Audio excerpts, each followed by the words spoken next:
Apología de Sócrates. Escrita por Platón. Primera parte. Defensa de Sócrates. Ciudadanos atenienses. Ignoro qué impresión habrán despertado en vosotros las palabras de mis acusadores. Han hablado de forma tan seductora que, al escucharlas, casi han conseguido deslumbrarme a mí mismo. Sin embargo, quiero demostraros que no han dicho ninguna cosa que se ajuste a la realidad. Aunque de todas las falsedades que han urdido, hay una que me deja lleno de asombro, la que dice que tenéis que precaveros de mí y no dejaros embaucar, porque soy una persona muy hábil en el arte de hablar. Y ni siquiera la vergüenza les ha hecho enrojecer ante la sospecha de que les voy a desenmascarar con hechos y no con unas simples palabras. A no ser que ellos consideren orador habilidoso al que solo dice y se apoya en la verdad. Si es eso lo que quieren decir, gustosamente he de reconocer que soy orador, pero jamás en el sentido y en la manera usual entre ellos. Aunque vuelvo a insistir en que poco, por no decir nada, han dicho que sea verdad. Y, por Zeus, que no les seguiré el juego compitiendo con frases redondeadas ni con bellos discursos bien estructurados, como es propio de los de su calaña, sino que voy a limitarme a decir llanamente lo primero que se me ocurra, sin rebuscar mis palabras, como si de una improvisación se tratara, porque estoy tan seguro de la verdad de lo que digo, que tengo bastante con decir lo justo, de la manera que sea. Por eso, que nadie de los aquí presentes espere de mí, hoy, otra cosa. Porque, además, a la edad que tengo sería ridículo que pretendiera presentarme ante vosotros con rebuscados parlamentos, propios más bien de los jovenzuelos con ilusas aspiraciones de medrar. Tras este preámbulo, debo haceros, y muy en serio, una petición. Y es la de que no me exijáis que use en mi defensa un tono y estilo diferente del que uso en el ágora, curioseando las mesas de los cambistas o en cualquier sitio donde muchos de vosotros me habéis oído. Si estáis advertidos, después no alborotéis por ello. Pues esta es mi situación. Hoy es la primera vez que en mi larga vida comparezco ante un tribunal de tanta categoría como este. Así que, y lo digo sin rodeos, soy un extraño a los usos de hablar que aquí se estilan.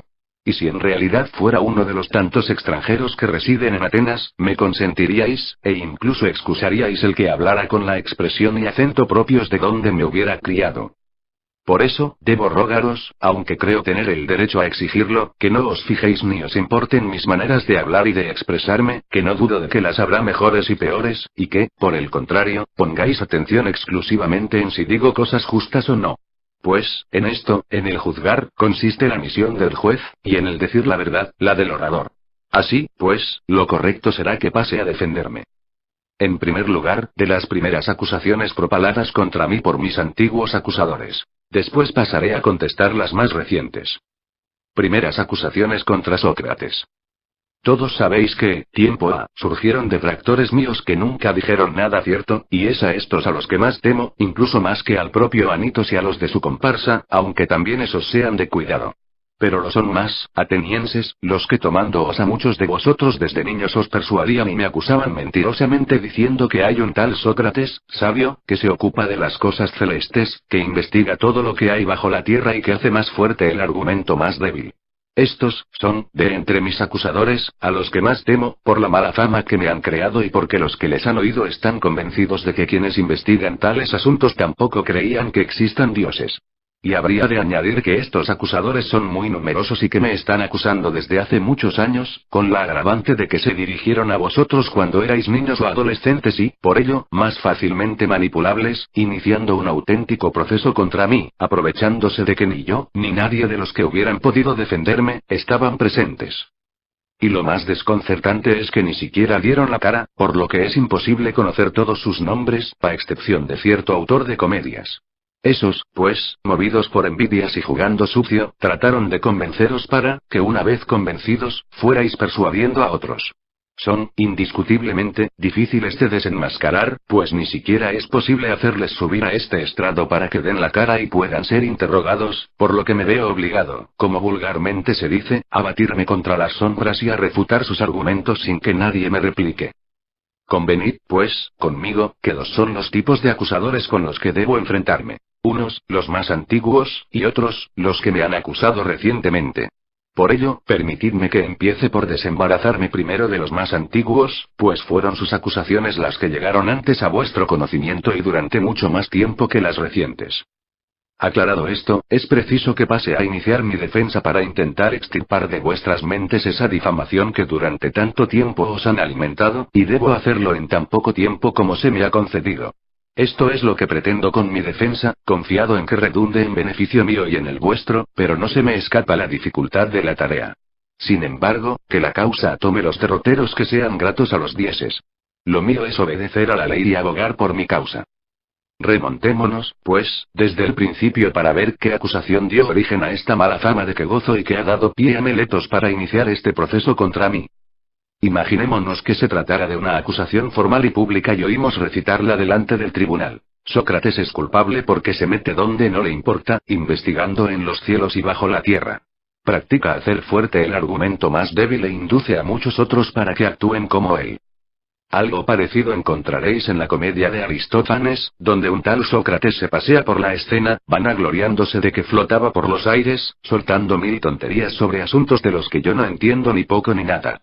Y no digo eso con ánimo de menosprecio, no sea que entre los presentes haya algún aficionado hacia tales materias y lo aproveche Meletos para entablar nuevo proceso contra mí, por tan grave crimen. La verdad es, oh atenienses, que no tengo nada que ver con tales cuestiones. Y reto a la inmensa mayoría para que recordéis si en mis conversaciones me habéis oído discutir o examinar sobre tales asuntos. Incluso, que os informéis los unos de los otros, entre todos los que me hayan oído alguna vez, publiquéis vuestras averiguaciones. Y así podréis comprobar que el resto de las acusaciones que sobre mí se han propalado son de la misma calaña. Pero nada de cierto hay en todo esto, ni tampoco si os han contado que yo soy de los que intentan educar a las gentes y que cobran por ello. También puedo probar que esto no es verdad. Y no es que no encuentre hermoso el que alguien sepa dar lecciones a los otros, si lo hacen como Gorgias de Leontinos o pródicos de Ceos o Hipias de Élide, que van de ciudad en ciudad, fascinando a la mayoría de los jóvenes y a muchos otros ciudadanos, que podrían escoger libremente y gratis la compañía de muchos otros ciudadanos y que, sin embargo, prefieren abandonarles para escogerles a ellos para recibir sus lecciones, por las que deben pagar y, aún más, quedarles agradecidos. Y me han contado que corre por ahí uno de esos sabios, natural de Paros, que precisamente ahora está en nuestra ciudad.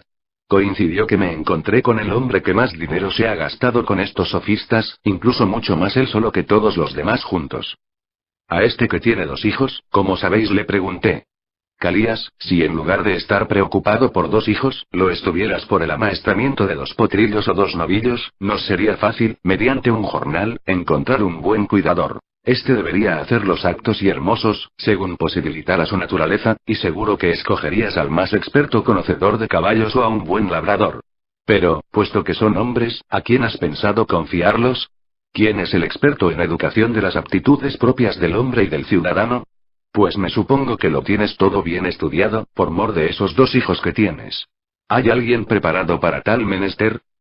Claro que lo hay, respondió. ¿Quién? ¿Y de dónde?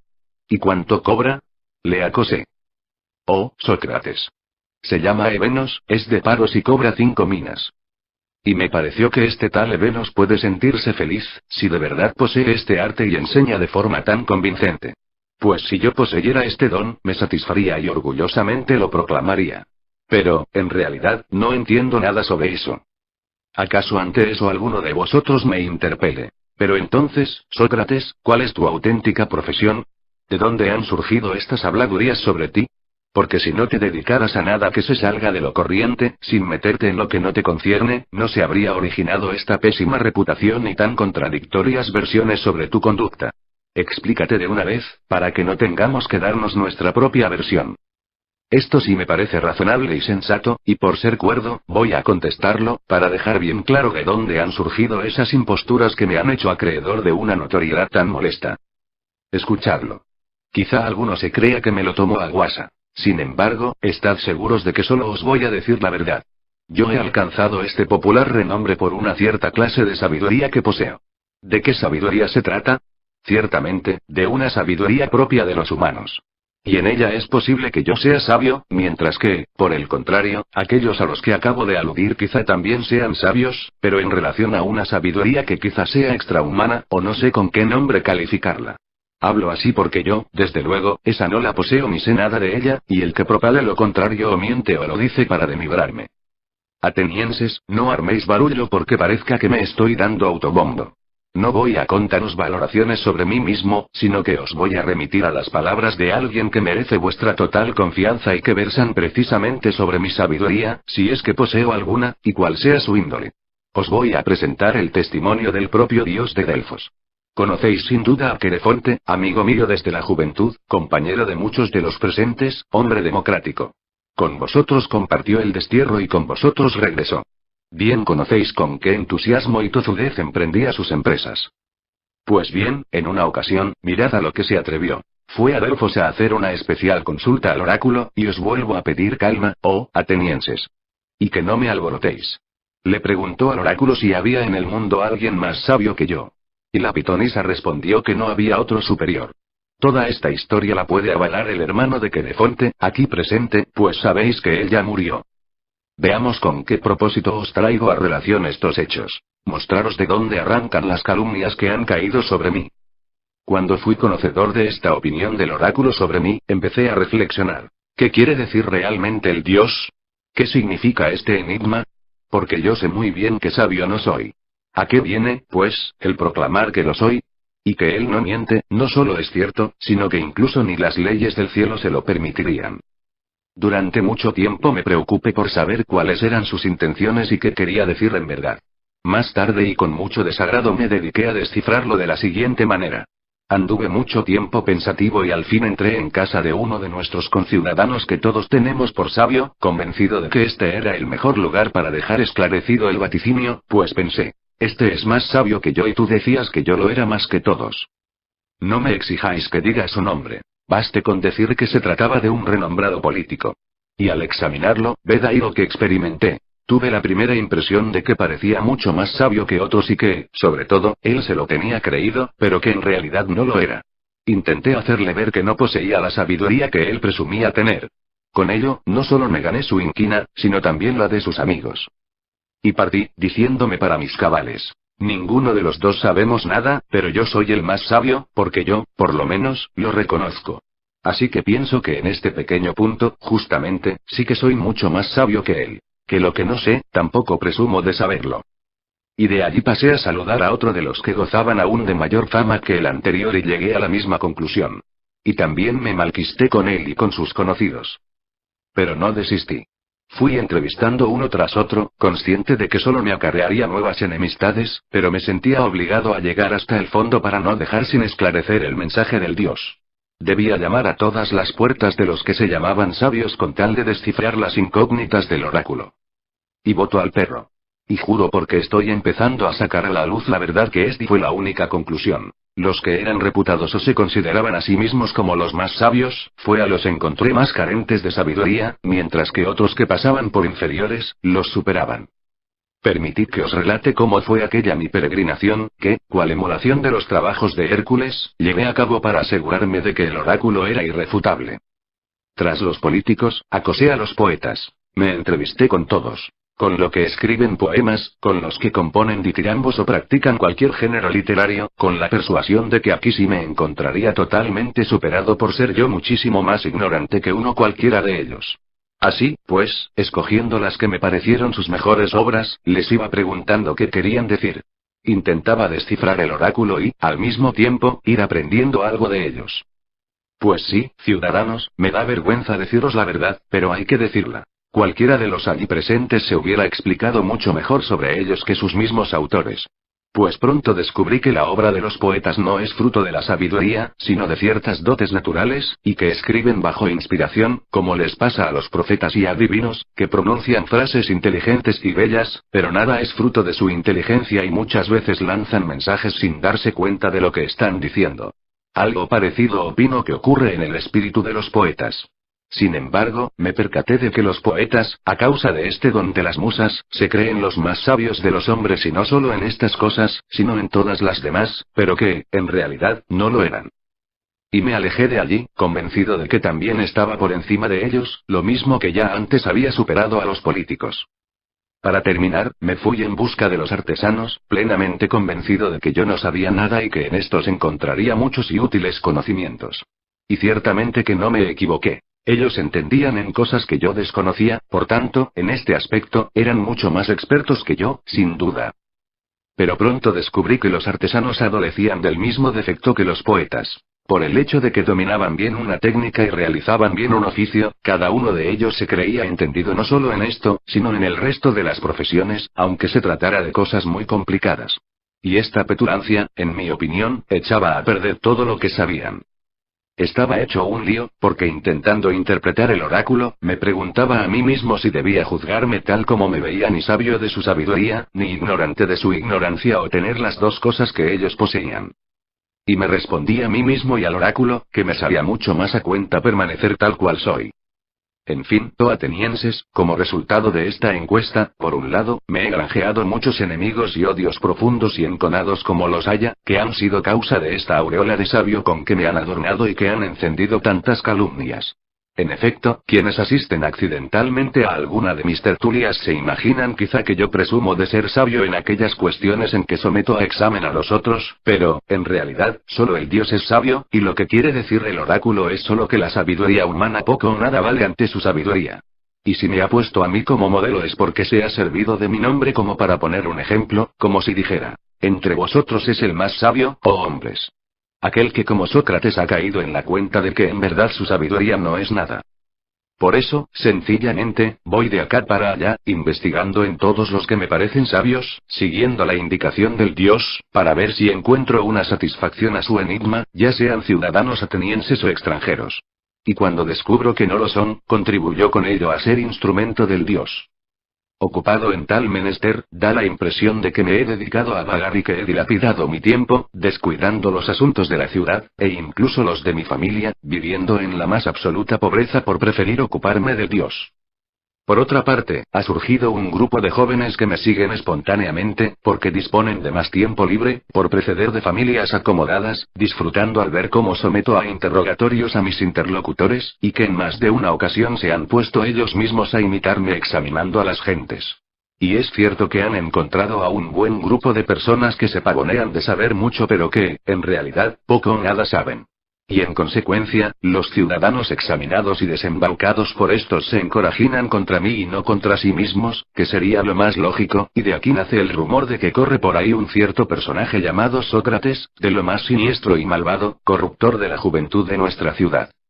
Cuando alguien les pregunta qué enseño en realidad, no saben qué responder, pero para no hacer el ridículo echan mano de los tópicos sobre los nuevos filósofos, que investigan lo que hay sobre el cielo y bajo la tierra, que no creen en los dioses y que saben hostigar para hacer más fuerte los argumentos más débiles. Todo ello, antes que decir la verdad, que es una y muy clara, que tienen un barniz de saber, pero que en realidad no saben nada de nada. Y como, en mi opinión, son gente susceptible y quisquillosa, amén de numerosa, que cuando hablan de mí se apasionan y acaloran, os tienen los oídos llenos de calumnias graves durante largo tiempo alimentadas. De entre estos es de donde han surgido Meletos y sus cómplices, Anitos y Licón. Meletos, en representación de los resentidos poetas. Anitos, en defensa de los artesanos y políticos, y Licón, en pro de los oradores. Así, pues, me maravillaría como ya dije antes de que en el poco tiempo que se me otorga para mi defensa fuera capaz de desvanecer calumnias tan bien arraigadas. Esta es, oh atenienses, la pura verdad de lo sucedido, y os he hablado sin ocultar ni disimular nada, sea importante o no. Sin embargo, estoy seguro que con ello me estoy granjeando nuevas enemistades. La calumnia me persigue y estas son sus causas. Y si ahora, o en otra ocasión, queréis indagarlo, los hechos os confirmarán que es así. Por lo que hace referencia a las acusaciones aducidas por mis primeros detractores, con lo dicho basta para mi defensa ante vosotros. Segunda parte. Nuevas acusaciones. Ahora, pues, toca defenderme de Meletos, el honrado y entusiasta patriota Meletos, según él mismo se confiesa, y con él, del resto de mis recientes acusadores. Veamos cuál es la acusación jurada de estos y ya es la segunda vez que nos la encontramos y démosle un texto, como a la primera. El acta diría así. Sócrates es culpable de corromper a la juventud, de no reconocer a los dioses de la ciudad y, por el contrario, sostiene extrañas creencias y nuevas divinidades. La acusación es esta. Pasemos, pues, a examinar cada uno de los cargos. Se me acusa, primeramente, de que corrompo la juventud. Yo afirmo, por el contrario, que el que delinque es el propio Meletos, al actuar tan a la ligera en asuntos tan graves como es convertir en reos a ciudadanos honrados. Abriendo un proceso socapa de hombre de pro y simulando estar preocupado por problemas que jamás le han preocupado. Y que esto sea así, voy a intentar hacéroslo ver. Acércate, Meletos, y respóndeme. ¿No es verdad que es de suma importancia para ti el que los jóvenes lleguen a ser lo mejor posible? Ciertamente. Ea, pues, y de una vez. Explica a los jueces, aquí presentes, quién es el que los hace mejores.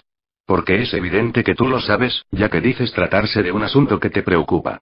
Y, además, presumes de haber descubierto al hombre que los ha corrompido, que, según dices, soy yo, haciéndome comparecer ante un tribunal para acusarme. Vamos, pues, diles de una vez quién es el que los hace mejores. Veo, Meletos, que sigues callado y no sabes qué decir. ¿No es esto vergonzoso y una prueba suficiente de que a ti jamás te han inquietado estos problemas? Pero vamos, hombre, dinos de una vez quién los hace mejores o peores. Las leyes. Pero, si no es eso lo que te pregunto, amigo mío, sino cuál es el hombre, sea quien sea, pues se da por supuesto que las leyes ya se conocen. Así, Sócrates, ya lo tengo. Esos son los jueces. ¿He oído bien, Meletos? ¿Qué quieres decir? ¿Que estos hombres son capaces de educar a los jóvenes y hacerlos mejores? Ni más ni menos. ¿Y cómo? ¿Todos? ¿O unos sí y otros no? Todos, sin excepción. Porera. Que te expresas de maravilla. Qué grande es el número de los benefactores, que según tú sirven para este menester. ¿Y el público aquí asistente, también hace mejores o peores a nuestros jóvenes? También. ¿Y los miembros del consejo? Esos también. Veamos, aclárame una cosa. ¿Serán entonces, Meletos, los que se reúnen en asamblea, los asambleístas, los que corrompen a los jóvenes? ¿O también ellos, en su totalidad, los hacen mejores? Es evidente que sí. Parece, pues, evidente que todos los atenienses contribuyen a hacer mejores a nuestros jóvenes. Bueno, todos, menos uno, que soy yo, el único que corrompe a nuestra juventud. ¿Es eso lo que quieres decir? Sin lugar a dudas. Grave es mi desdicha, si esa es la verdad. ¿Crees que sería lo mismo si se tratara de tomar caballos y que todo el mundo, menos uno, fuera capaz de domesticarlos y que uno solo fuera capaz de echarlos a perder? O, más bien, ¿no es todo lo contrario? Que uno solo es capaz de mejorarlos, o muy pocos, y que la mayoría, en cuanto los montan, pronto los envician. ¿No funciona así, Meletos, en los caballos y en el resto de los animales? Sin ninguna duda, estéis o no estéis de acuerdo, Anitos y tú. Qué buena suerte la de los jóvenes si solo uno pudiera corromperlos y el resto ayudarles a ser mejores. Pero la realidad es muy otra. Y se ve demasiado que jamás te han preocupado tales cuestiones y que son otras las que han motivado que me hicieras comparecer ante este tribunal. Pero, por Zeus. Dinos todavía, ¿qué vale más, vivir entre ciudadanos honrados o entre malvados? Hombre, responde, que tampoco te pregunto nada del otro mundo. ¿Verdad que los malvados son una amenaza y que pueden acarrear algún mal, hoy o mañana, a los que conviven con ellos? Sin lugar a duda. ¿Existe algún hombre que prefiera ser perjudicado por sus vecinos, o todos prefieren ser favorecidos? Sigue respondiendo, honrado Meletos, porque, además, la ley te exige que contestes. ¿Hay alguien que prefiera ser dañado? No, desde luego. Veamos pues. Me has traído hasta aquí con la acusación de que corrompo a los jóvenes y de que los hago peores. ¿Y esto, lo hago voluntaria o involuntariamente? Muy a sabiendas de lo que haces, sin lugar a duda.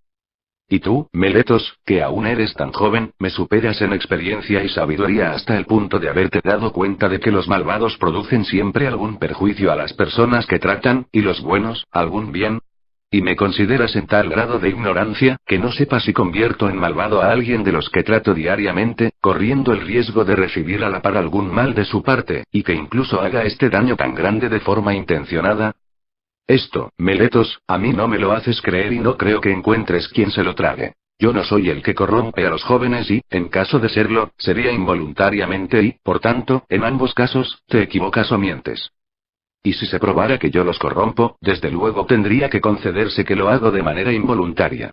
Y en este caso, la ley ordena advertir al presunto autor en privado, instruirle y amonestarle, y no, de buenas a primeras, llevarle directamente al tribunal. Pues es evidente, que una vez advertido y entrado en razón, dejaría de hacer aquello que inconscientemente dicen que estaba haciendo, pero tú has rehuido siempre el encontrarte conmigo, aunque fuera solo para conversar o para corregirme, y has optado por traerme directamente aquí, que es donde debe traerse a quienes merecen un castigo y no a los que te agradecerían una corrección. Es evidente, Meletos, que no te han importado ni mucho ni poco estos problemas que dices te preocupan. Aclaremos algo más. Explícanos cómo corrompo a los jóvenes. No es si seguimos el acta de la denuncia enseñando a no honrar a los dioses que la ciudad venera y sustituyéndolos por otras divinidades nuevas. ¿Será, por esto, por lo que los corrompo? Precisamente eso es lo que afirmo. Entonces, y por esos mismos dioses de los que estamos hablando, explícate con claridad ante esos jueces y ante mí, pues hay algo que no acabo de comprender.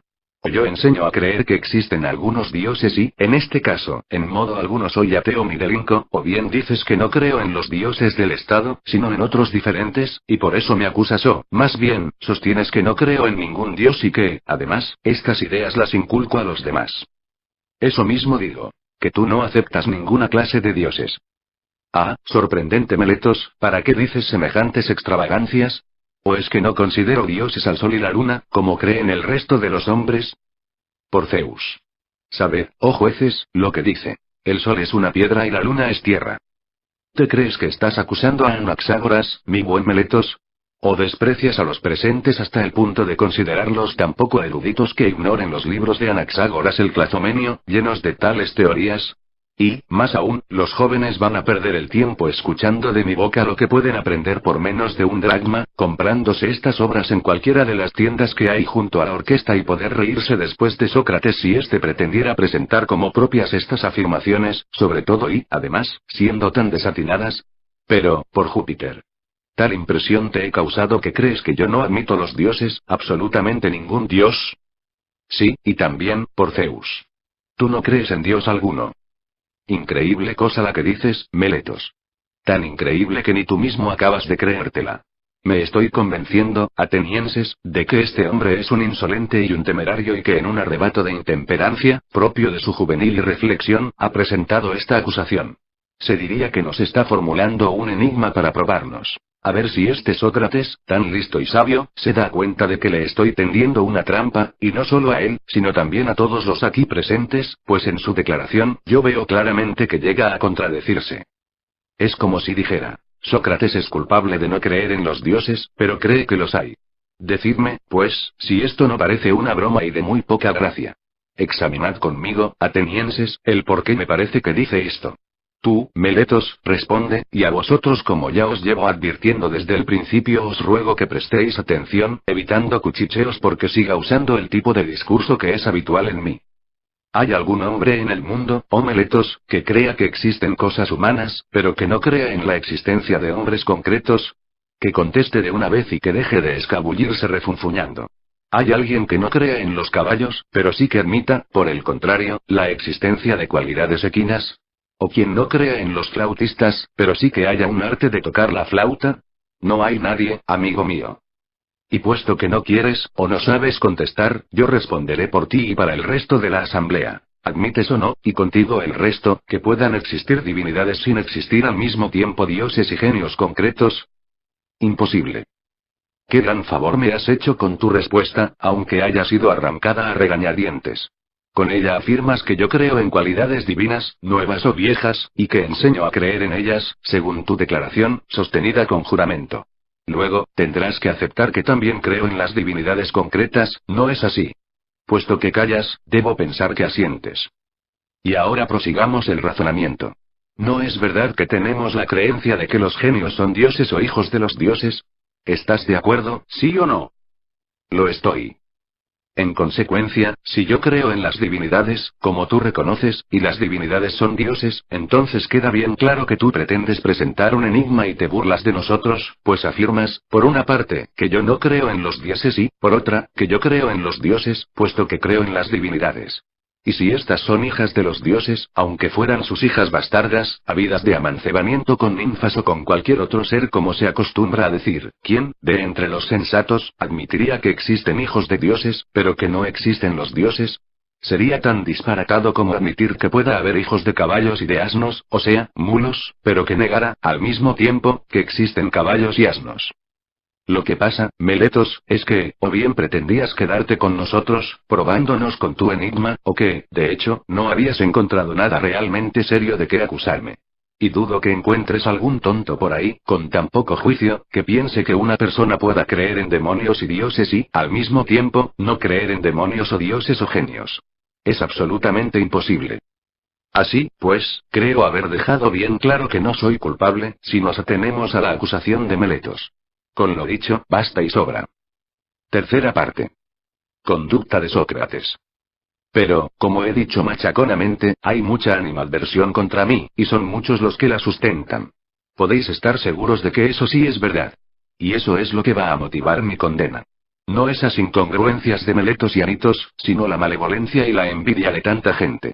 Cosas que ya han hecho perder demasiadas causas a muchos hombres de bien y que las seguirán perdiendo, pues estoy seguro de que esta plaga no se detendrá con mi condena.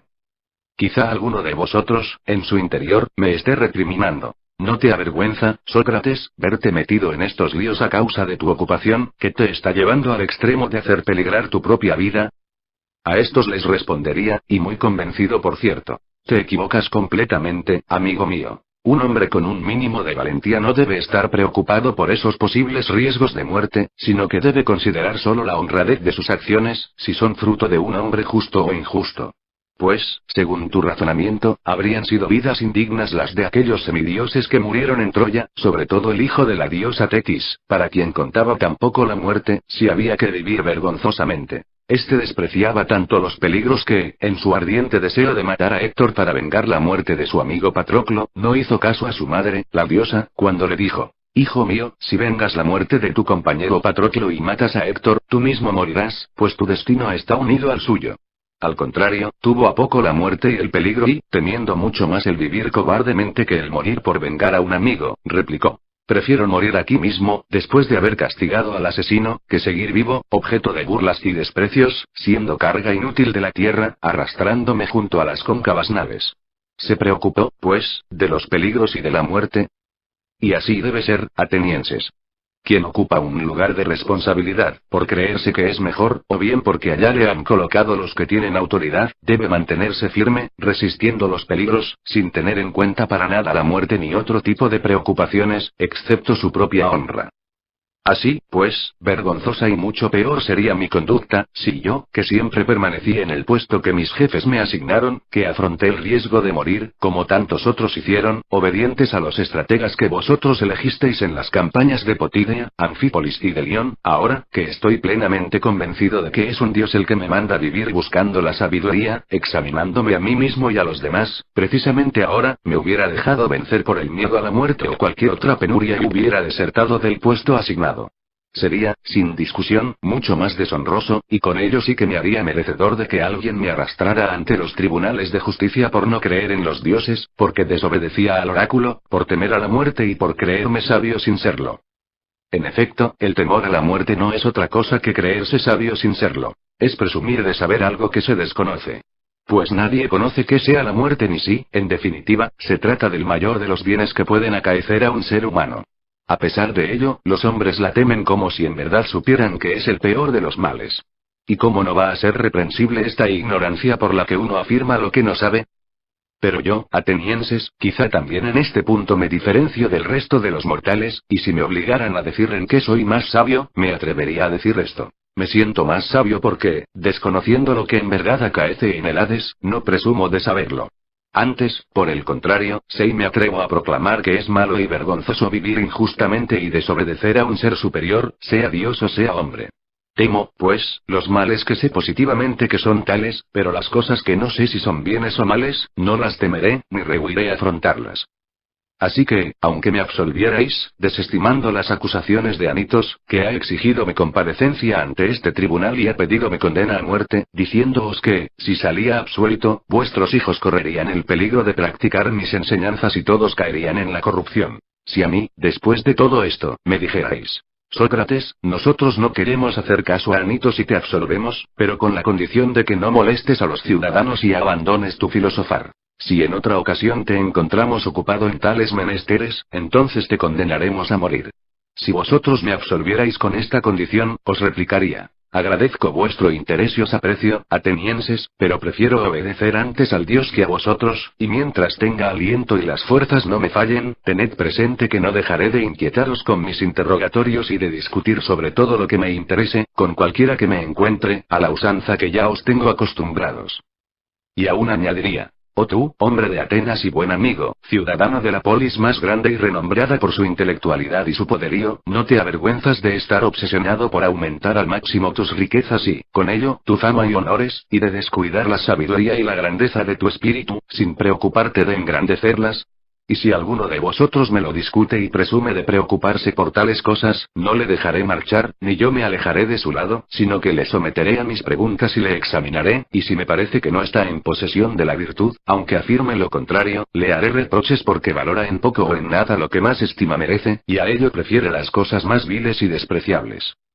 Este será mi modo de obrar con todo aquel que se me cruce por nuestras calles, sea joven o viejo, forastero o ateniense, pero preferentemente con mis paisanos, por cuanto tenemos una sangre común. Sabed que esto es lo que me manda el Dios. Enteraos bien. Estoy convencido de que no ha acaecido nada mejor a esta polis que mi labor al servicio de Dios. En efecto, yo no tengo otra misión ni oficio que el de deambular por las calles para persuadir a jóvenes y ancianos de que no hay que inquietarse por el cuerpo ni por las riquezas, sino, como ya os dije hace poco, por conseguir que nuestro espíritu sea el mejor posible, insistiendo en que la virtud no viene de las riquezas, sino al revés, que las riquezas y el resto de bienes y la categoría de una persona vienen de la virtud, que es la fuente de bienestar para uno mismo y para el bien público. Y si por decir esto corrompo a los jóvenes, mi actividad debería ser condenada por perjudicial. Pero si alguien dice que yo enseño otras cosas, se engaña y pretende engañaros. Resumiendo, pues, oh atenienses, creáis a Anitos o no le creáis, me absolváis o me declaréis culpable, yo no puedo actuar de otra manera, aunque 1000 veces me condenarais a morir. No os pongáis nerviosos, atenienses, y dejad de alborotar, por favor, como os he repetido tantas veces, para que podáis escucharme, pues sigo convencido de que os beneficiaréis si no me interrumpís.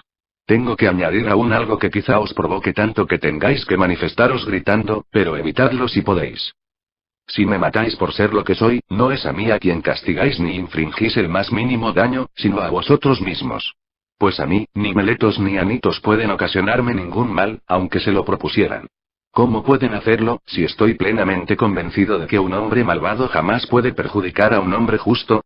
No niego que puedan lograr mi condena a muerte, el destierro, o la pérdida de derechos ciudadanos. Penas que para muchos de ellos puedan tratarse de grandes males, pero yo pienso que no lo son en modo alguno. Más bien creo que es mucho peor hacer lo que él hace ahora. Intentar condenar a un hombre inocente. Por eso estoy muy lejos de lo que alguno quizá se haya creído. De que estoy intentando hacer mi propia defensa. Muy al contrario, lo que hago es defenderos a vosotros para que, al condenarme, no cometáis un error desafiando el don del Dios. Porque, si me matáis, difícilmente encontraréis otro hombre como yo, a quien el Dios ha puesto sobre la ciudad, aunque el símil parezca ridículo, como el tábano que se posa sobre el caballo, remolón, pero noble y fuerte, que necesita un aguijón para arrearle. Así, creo que he sido colocado sobre esta ciudad por orden del Dios para teneros alerta y corregiros, sin dejar de estimular a nadie, deambulando todo el día por calles y plazas. Un hombre como yo no lo volveréis a encontrar, atenienses, por lo que, si me hicierais caso, me conservaríais. Sí, enojados y como sobresaltados por el aguijón de un molesto tábano, dóciles a las insinuaciones de Anitos me matáis impulsivamente de una fuerte palmada, pasaréis el resto de vuestra vida tranquilos sin que nadie perturbe vuestros sueños, a no ser que el Dios, preocupado por vosotros, os mande a otro como yo. Os podéis convencer de que yo soy un don del Dios para esta ciudad por lo siguiente. No parece muy humano el que haya vivido descuidado de todos mis asuntos e intereses y que durante tantos años haya tenido abandonados mis bienes y, en cambio, haya estado siempre ocupándome de lo vuestro, interesándome para que cada uno se ocupe del bien y de la virtud, como si yo fuese su padre o hermano mayor. Y si de estas actividades sacara alguna ganancia o hiciera estas exhortaciones mediante paga, aún tendría algún sentido que justificaría lo que hago. Pero vosotros mismos podéis comprobar que a pesar de tantos reproches acumulados contra mí por esa caterva de acusadores, no han tenido el atrevimiento de insinuar que yo haya cobrado alguna vez remuneración alguna. Y de que estoy diciendo la verdad presento al mejor y al más fidedigno de los testigos, mi pobreza y la de los míos. Quizá encontréis un contrasentido el que yo me haya pasado la vida exhortando a los ciudadanos en privado y que me haya metido en tantos líos, sin haberme atrevido a intervenir en la vida pública ni a participar en vuestras asambleas por el bien de la ciudad. La explicación está en lo que me habéis oído decir tantas veces y en tan diversos sitios. Se da en mí una voz, manifestación divina o de cierto genio, que me sobreviene muchas veces. Incluso se habla de ella en la acusación de Meletos, aunque sea en tono despectivo. Es una voz que me acompaña desde la infancia y se hace sentir para desaconsejarme algunas acciones, pero jamás para impulsarme a emprender otras. Esta es la causa que me ha impedido intervenir en la política, cosa que me ha desaconsejado, creo yo, muy razonablemente. Porque lo sabéis muy bien. Si me hubiera metido en política, hace tiempo ya que estaría muerto y, así, no habría sido útil, ni a vosotros, ni a mí mismo. Y no os irritéis contra mí porque os diga la verdad, una vez más. No hay nadie que pueda salvar su vida, si se opone con valentía a vosotros o a cualquier otra asamblea y se empeña en impedir las múltiples injusticias e irregularidades que se cometen en cualquier ciudad. En consecuencia, quien quiera luchar por la justicia debe tener muy presente, si quiere vivir muchos años, que se conforme con una vida retirada y que no se ocupe de los asuntos públicos. Y voy a daros pruebas contundentes de ello, no con palabras, sino con lo que tiene mayor fuerza ante cualquier auditorio, con los hechos. Dejadme contaros un episodio de mi vida, que pondrá de manifiesto que yo nunca cedería a la injusticia por temor a la muerte y que el miedo a morir es impotente para hacerme desistir de algo que sea contrario a la justicia. Os voy a relatar cosas tal vez pesadas y aburridas, a la manera de los abogados, pero todas ciertas. Yo no he ejercido cargos públicos más que en una ocasión. Fui miembro del consejo cuando mi tribu, la de Antioquida, presidía el juicio contra los 10 estrategas que no habían recogido los cuerpos de los soldados caídos en la batalla de Arginusa. Vosotros queríais juzgarlos a todos juntos, lo cual estaba en contra de nuestras leyes, como después se demostró. Entonces yo solo y en contra de todos los prítanos, me opuse a que hicierais algo en contra de la ley y voté en contra de todos. Y a pesar de que los oradores, alentados por vuestras protestas y vuestro apasionamiento, exigían abrirme un proceso para llevarme ante los tribunales, creí que era mucho mejor estar de parte de la ley y de la justicia, aunque eso me supusiera graves peligros, que ponerme de vuestra parte en busca de seguridades, si por ello debía ir en contra de la justicia o era movido por el temor de la muerte o del encarcelamiento. Esto ocurrió cuando Atenas era gobernada por un régimen democrático. Más tarde, bajo el régimen oligárquico de los 30, fui requerido, juntamente con otros 4, a que me presentara en el Toros. Allí nos ordenaron que fuéramos a Salamina para buscar a León, el estratega, y colaborar así en su muerte. Misiones de este tipo encomendaban a muchos otros para comprometer a cuantos más pudieran en su criminal gestión de gobierno. Y entonces volví a demostrar, no con palabras, sino con los hechos, que la muerte, lo digo sin ambajes, no me importa lo más mínimo, mientras que no cometer acciones injustas es para mí lo más importante. Ni siquiera aquel régimen, que presumía de duro, y en verdad lo era, pudo doblegarme para que cometiera un acto injusto. Cuando salimos del Toros, los otros 4 se dirigieron a Salamina para cumplir tan injusta orden y traer a León, pero yo me fui tranquilamente a mi casa. Por este motivo es muy posible que ya hubiera encontrado entonces la muerte, pero aquel régimen cayó poco después. De todo esto muchos de vosotros sois testigos. Y bien, ¿acaso creéis que yo hubiera vivido muchos años si me hubiera dedicado a la política, si, portándome como es propio de quien antepone su honradez a sus intereses, hubiera hecho de la defensa de la justicia mi compromiso, poniéndolo, como debe ser, por encima de todo? Ni mucho menos, atenienses, como tampoco ningún otro que lo intenta a ta manera. Pero yo, durante toda mi vida, tanto en las cuestiones de interés público en que he intervenido como en las privadas, he sido siempre el mismo y jamás he actuado contra la justicia, ni les he permitido hacerlo a los que mis acusadores denominan mis discípulos, ni a los demás. Pero, aunque jamás he sido maestro de nadie, si alguien, joven o mayor, ha sentido deseos de oírme o observarme, nunca se lo he rehusado. No soy hombre que hable por dinero o que calle si me lo dan. Estoy a total disposición tanto del rico como del pobre, para que me pregunten cuanto deseen, y todos podéis contrastar lo que digo. Jamás me he negado a dialogar. Y si alguno, por todo ello, se convierte en un hombre mejor o peor, no se me adjudique a mí el mérito ni la culpa, ya que jamás prometí a nadie ningún tipo de enseñanza ni de hecho la impartí. Por ello, si alguien dice que ha aprendido algo porque ha recibido lecciones mías, sean particulares o públicas, podéis estar seguros que os está mintiendo. Pero me preguntaréis, ¿por qué a las personas les gusta conversar conmigo? Ya os los he dicho, atenienses, y esta es la única verdad. Les resulta intrigante ver cómo interrogo a los que presumen de sabios, pero que de hecho no lo son. Sostengo que ese es el mandato que he recibido del genio, en sueños, por medio de oráculos o por cualquiera de los medios normales de los que suele servirse un dios para asignar a un hombre una misión. Esa es la verdad y no es nada difícil probarla. Pues si yo hubiera dejado una estela de jóvenes corrompidos, y aún ahora los fuera corrompiendo, es natural que alguno, o todos, estarían aquí presentes para acusarme y exigir el castigo. Y si ellos no se atreviesen, sus padres o hermanos vendrían en su lugar, por considerar que se ha causado daño a alguien de su familia.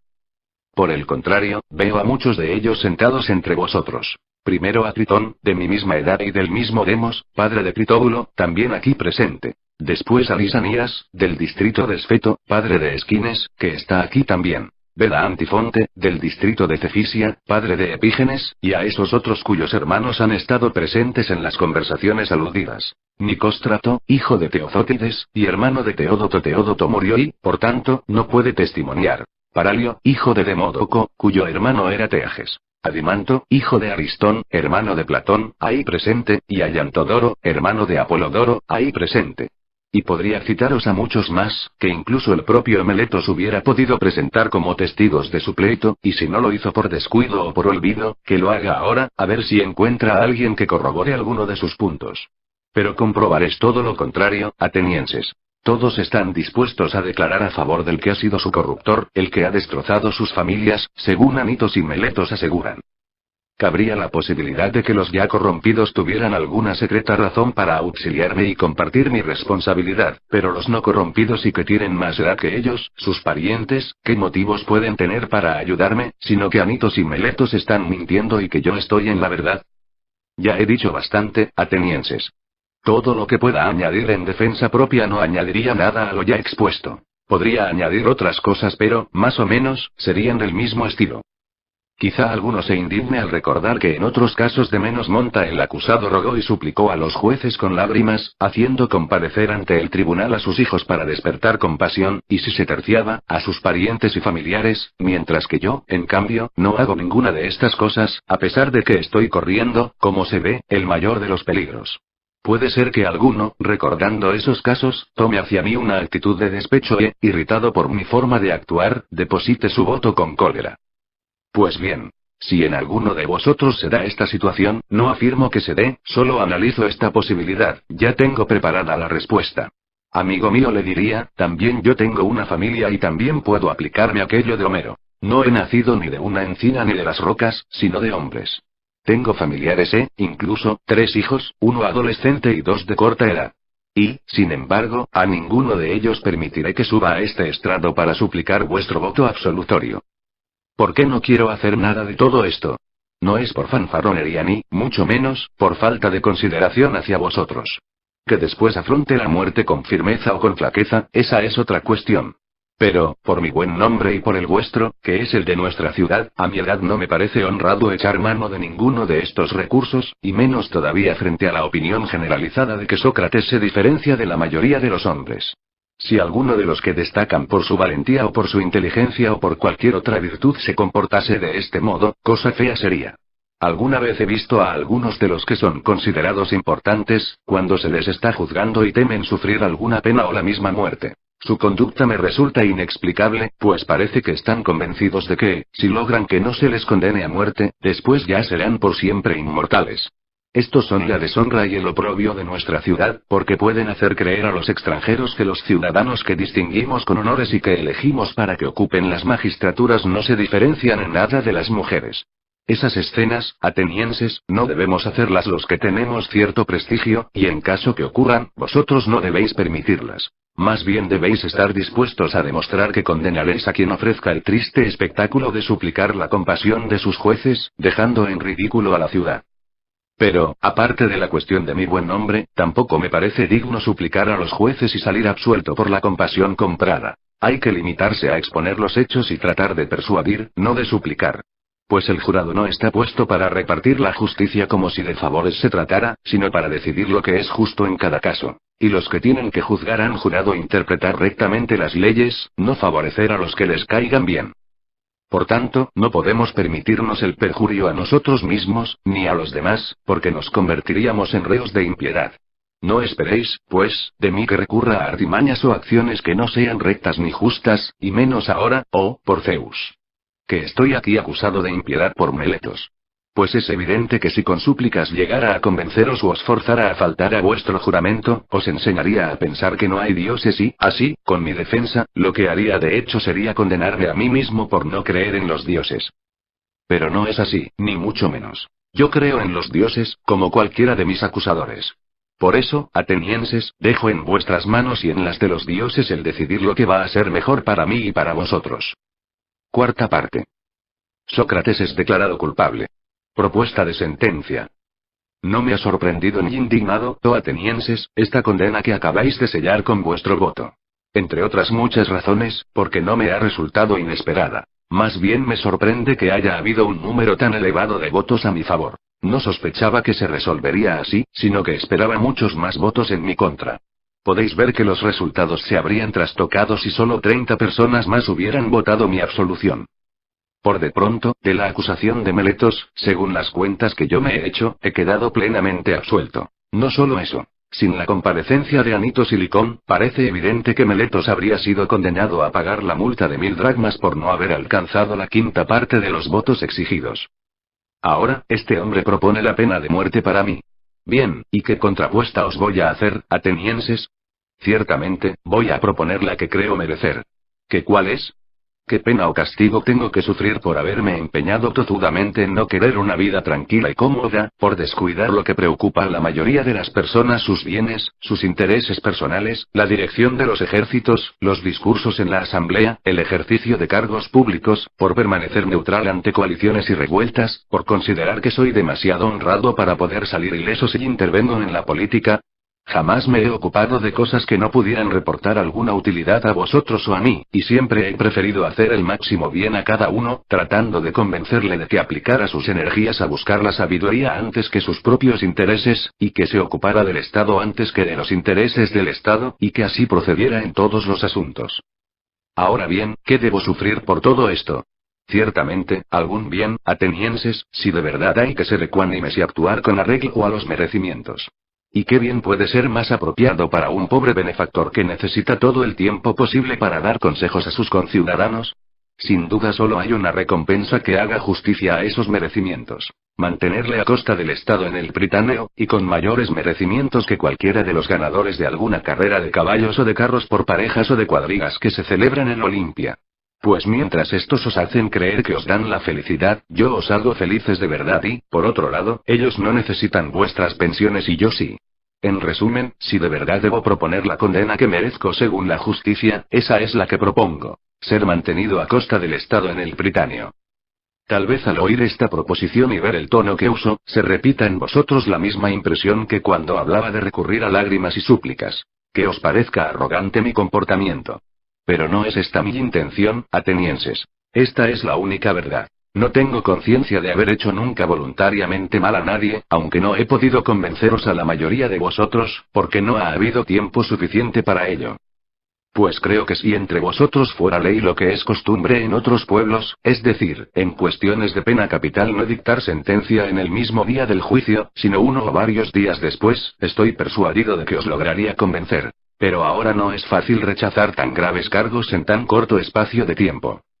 Estando convencido, como estoy, de no haber hecho mal a nadie injustamente, es lógico que tampoco me lo haga a mí mismo hablando como si mereciera un castigo o me condenara a mí mismo. ¿Qué tengo que temer? Tal vez sufrir lo que Meletos propone contra mí, cosa que, repito, aún no sé si es un bien o un mal. Voy a decantarme hacia las cosas que sé que son malas y proponer contra mí algún castigo concreto. Tal vez la cárcel. ¿Y por qué tengo que encerrarme en una cárcel, a merced de los que vayan ocupando anualmente el cargo de los 11, que son los vigilantes? ¿O debo tal vez proponer una multa y prisión hasta que no haya pagado el último plazo? Estamos en lo mismo. Debería estar siempre en la cárcel, pues no tengo con qué pagar. ¿Me condenaré al exilio? Quizás sea esta la pena que a vosotros más os satisfaga. Pero debería estar muy apegado a la vida y muy ciego para no ver que si vosotros, mis paisanos, no habéis podido soportar mis interrogatorios ni mis tertulias, sino que os han resultado molestos hasta el extremo de querer libraros de ellos, ¿cómo voy a esperar que unos extraños los soporten con más generosidad? Es evidente que no lo soportarían, atenienses. Y, vaya espectáculo el mío. A mis años escapando de Atenas, vagando de ciudad en ciudad, convirtiéndome en un pobre desterrado. Bien sé que en cualquier parte vendrían los jóvenes a escucharme con agrado, igual que aquí. Pero si los rechazara, serían ellos los que rogarían a sus ancianos que me exiliaran de su ciudad, y si los acogiera, serían sus padres y familiares los que no pararían hasta hacerme la vida imposible y tendría que volver a huir. Oigo la voz de alguien que me recomienda. Pero Sócrates, ¿no serás capaz de vivir tranquilamente, en silencio, lejos de nosotros? Este es el sacrificio mayor que podéis pedirme, pues se trataría de desobedecer al Dios y yo jamás podría quedarme tranquilo si renunciara a mi misión. Y aunque no me creáis y penséis que hablo con evasivas, debo deciros que el mayor bien para un humano es mantener los ideales de la virtud con sus palabras y tratar de los diversos temas, examinándome a mí mismo y a los demás, pues una vida sin examen propio y ajeno no merece ser vivida por ningún hombre, me creáis o no. Las cosas son así, aunque sé lo difícil que es convenceros. Tampoco soy de los que aceptan con agrado condenas injustas. Si me sobrara el dinero, me habría puesto una multa soportable, que no representara un perjuicio para mí. Pero como no lo tengo, sois vosotros los que debéis tasar la multa. Tal vez, rebuscando, podría pagaros hasta una mina de plata. Esta es la suma que os propongo. Algunos de los presentes, como Platón, Critón y Critóbulo, me instan a elevar la multa hasta 30 minas, de las que ellos se hacen fiadores. Propongo, pues, esta nueva suma. Y tendréis en ellos a unos fiadores de total solvencia. Sócrates es condenado a muerte. Comentarios de Sócrates. Por no querer aguardar un poco más de tiempo, os llevaréis, atenienses, la mala fama de haber hecho morir a Sócrates, un hombre sabio, pues para avergonzaros os dirán que yo era un sabio, aunque no lo soy. Si hubierais esperado un poquito más, habría llegado el mismo desenlace, aunque de un modo natural. Considerad la edad que tengo y cuán recorrido tengo el camino de la vida y qué cercana ronda la muerte. Lo dicho no va para todos, sino solo para los que me habéis condenado a morir. Y a estos aún tengo algo más que decirles. Quizá penséis, atenienses, que he sido condenado por falta de razones o por la pobreza de mi discurso. Me refiero a la clase de discurso que no he usado, aquel que se sirve de todo tipo de recursos con tal de escapar del peligro. Nada más lejos de la realidad. Sí, me he perdido por una carencia, pero no de palabras, sino de audacia y osadía, y por negarme a hablar ante vosotros de la manera que os hubiera gustado, entonando lamentaciones y diciendo otras muchas cosas indignas e inesperadas en mí, aunque estéis acostumbrados a oírlas en otros. Pero yo nunca he creído que hacía falta llegar a la deshonra para evitar los peligros, y ahora no me arrepiento de haberme defendido así. Pues prefiero morir por haberme defendido como lo he hecho que vivir recurriendo a medios indignos en mi defensa. Es evidente que muchos en los combates se escapan de la muerte porque abandonan sus armas e imploran el perdón de los enemigos. Todos los peligros pueden evitarse de muchas maneras, sobre todo por quienes están dispuestos a claudicar. Pero lo más difícil no es escapar de la muerte, sino evitar la maldad, que corre mucho más deprisa que la muerte. A mí, que ya soy viejo y ando algo torpe, me ha pillado la primera, mientras que mis acusadores, que aún son jóvenes y ágiles, van a ser atrapados por la segunda. Yo voy a salir de aquí condenado a muerte por vuestro voto, pero ellos marcharán llenos de maldad y vileza, acusados por la verdad. Yo me atengo a mi condena, pero ellos deben soportar también la suya. Tal vez así tenían que suceder las cosas. Y pienso que así están bien, tal como están. Ahora dejadme predecir lo que os va a suceder a vosotros que me habéis condenado, pues estoy a punto de morir y en estos momentos es cuando los hombres están más dotados del don de profetizar. Os predigo que después de mi muerte caerá sobre vosotros, por Zeus. Un castigo mucho más duro que el que me acabáis de infringir. Me habéis condenado con la esperanza de quedar libres de responder de vuestros actos, pero os profetizo que las cuentas os van a salir muy al revés. Cada día aumentará el número de los que exijan explicación de vuestros actos, a quienes hasta ahora yo he podido contener, aunque vosotros no lo advertíais, y tanto más duros serán cuanto más jóvenes y, por ello, más exigentes. Por eso viviréis aún mucho más enojados. Estáis muy equivocados si creéis que la mejor manera de desembarazaros de los que os recriminan es matarlos. No es este el modo más honrado de cerrar la boca a quienes os inquietan. Hay otro mucho más fácil. No perjudicar a los demás y mejorar la propia conducta en todo lo posible. Con estas predicciones, como si fueran de un oráculo, me despido de los que han votado mi muerte. Y ahora quiero dirigirme a quienes me han absuelto, conversando sobre lo que aquí ha sucedido, a la espera de que los magistrados acaben de trajinar con estos asuntos y me conduzcan al lugar donde debo esperar la muerte. Permaneced, atenienses, conmigo el tiempo que esto dure, pues nada nos impide platicar. Querría comentar con vosotros, como amigos que sois, mi interpretación de lo que acabamos de vivir. Oh jueces. Y os llamo jueces con toda propiedad, por haberlo sido conmigo. Algo sorprendente me ha sucedido hoy. Aquella voz del daimón, que antes se me presentaba con tanta frecuencia para oponerse a cuestiones, incluso mínimas, si creía que iba a actuar a la ligera, hoy no me ha alertado de la presencia de ningún mal, a pesar de que me he encontrado con la muerte, que según la mayoría es lo peor que puede ocurrir a una persona. Ni al salir de casa esta mañana, ni cuando subía al tribunal, ni en ningún momento de mi apología me ha impedido seguir hablando, dijera lo que dijera, cuando en otras ocasiones llegó a quitarme la palabra en mitad del razonamiento, según lo que estuviera hablando. ¿Cómo se explica todo esto? Dejadme daros mi interpretación. Considero esto una prueba de que lo que me acaba de suceder es para mí un bien y que, por tanto, no son válidas nuestras conjeturas cuando consideramos la muerte como el peor de los males. Esta es la razón de más peso para convencerme de ello. De lo contrario, si lo que me iba a ocurrir fuera un mal y no un bien, esa voz del genio se habría opuesto al curso de los acontecimientos. Todavía puedo añadir nuevas razones para convenceros de que la muerte no es una desgracia, sino una aventura. Una de dos. O bien la muerte nos deja reducidos a la nada, sin posibilidad de ningún tipo de sensación, o bien, de acuerdo con lo que algunos dicen, simplemente se trata de un cambio o mudanza del alma de este lugar hacia otro. Si la muerte es la extinción de todo deseo y como una noche de sueño profundo, pero sin ensoñaciones, qué maravillosa ganancia sería. En mi opinión, si nos obligaran a escoger entre una noche sin sueños pero plácidamente dormida, y otras noches con ensoñaciones u otros días de su vida. Si después de una buena reflexión tuviéramos que decidir qué días y qué noches han sido los más felices, pienso que todos, y no solo cualquier persona normal, sino incluso el mismísimo rey de Persia, encontrarían pocos momentos comparables con la primera.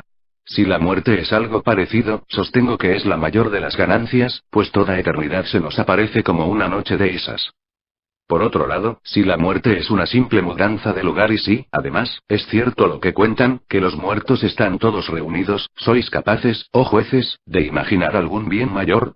Pues, al llegar al reino del Hades, liberados de los que aquí se hacen llamar jueces, nos encontraremos con los auténticos jueces, que, según cuentan, siguen ejerciendo allí sus funciones. Minos, Radamanto y Triptólemo, y toda una larga lista de semidioses que fueron justos en su vida.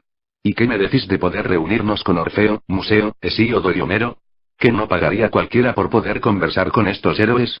En lo que a mí se refiere, mil y mil veces prefiero estar muerto, si tales cosas son verdad. Qué maravilloso sería para mí encontrarme con Palámedes, con Ajax, hijo de Telamón, y con todos los héroes del pasado, víctimas también ellos de otros tantos procesos injustos. Aunque solo fuera para comparar sus experiencias con las mías, ya me daría por satisfecho. Mi mayor placer sería pasar los días interrogando a los de allá abajo, como he hecho con los de aquí durante mi vida terrena, para ver quiénes entre ellos son auténticos sabios y quiénes creen que lo son, sin serlo en la realidad. ¿Qué precio no pagaríais, oh jueces, para poder examinar a quien condujo aquel numeroso ejército contra Troya, o a Ulises o Sísifo, o a tantos hombres y mujeres que ahora no puedo ni citar? Estar con ellos, gozar de su compañía e interrogarlos, ese sería el colmo de mi felicidad. En cualquier caso, creo que en el Hades no me llevarían a juicio ni me condenarían a muerte por ejercer mi oficio. Ellos son, allá, mucho más felices que los de aquí, entre otras muchas razones, por la de ser inmortales, si es verdad lo que se dice. Vosotros también, oh jueces míos, debéis tener buena esperanza ante la muerte y convenceros de una cosa. Que no hay mal posible para un hombre de bien, ni durante esta vida, ni después en el reinado de la muerte, y que los dioses jamás descuidan los asuntos de los hombres justos. Lo que me ha sucedido a mí no es fruto de la causalidad. Al contrario, veo claramente que morir y quedar libre de ajetreos era lo mejor para mí. Por esa razón en ningún momento me ha disuadido la voz del genio. También por esa razón yo no estoy enojado contra mis acusadores ni contra los que me han condenado, aunque ninguno de ellos quería hacerme un bien, sino un mal, lo que les echo en cara. Y ahora debo pediros un último favor. Cuando mis hijos se hagan mayores, atenienses, castigadles, como yo os he incordiado durante toda mi vida, si pensáis que se preocupan más de buscar riquezas o negocios que de la virtud. Y si presumen de ser algo, sin serlo de verdad, reprochádselo como yo os he reprochado, y exigidles que se cuiden de lo que deben y que no se den importancia, cuando en realidad nada valen.